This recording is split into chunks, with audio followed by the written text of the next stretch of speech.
Transfer the rice from the cup to the inner pot. Place the inner pot on the sink.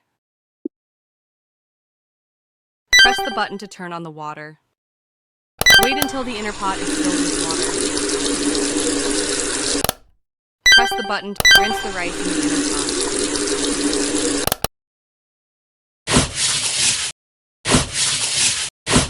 Drain the water from the inner pot. Check that the water has been poured until it splashes between your palm and fingers. Place the inner pot inside the rice cooker.